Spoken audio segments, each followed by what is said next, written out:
বাড়ির back side মানে পেছনে একটা প্রাইমারি হেলথ সেন্টার, আমাদের এত বড় এলাকায় একটা প্রাইমারি হেলথ সেন্টার ছিল না। তো এগুলো কাজ চলছে। তো এখানে সামহাও একটা ধারণা হয়েছে যে এটা মন্দিরের জায়গার মধ্যে হচ্ছে, প্র্যাকটিক্যালি তা হচ্ছে। আর মন্দিরের সঙ্গে এটার দূরত্বটা যাতে বেশি হয় সেটা দেখার জন্য আজকে ইয়েতে আমাদের মহারাষ্ট্র দক্ষিণেশ্বরে এসছেন, আমাদের ট্রাইবাল সমাজপতিরাও এসছেন, আমরাও আছি।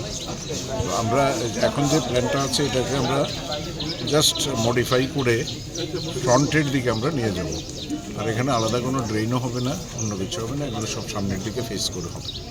আশা করি এটা মীমাংসা হয়ে গেলে দুটোই থাকবে, কারণ ওটাও তো একটা মন্দির, সেবা মন্দির, মানুষের সেবা হবে, রোগীর সেবা হবে।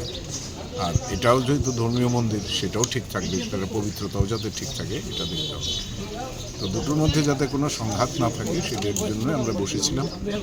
সমস্ত অংশের মানুষকে নিয়ে, আমাদের কমিশনারও আছে, সবাই আছে, এসডিএম আছে, বিডিও আছে, সবাই আছে, প্রশাসনিক কর্তারা এবং সমাজপতিরা, আমরা জনপ্রতিনিধিরা সহ বসেই এটা মীমাংসা।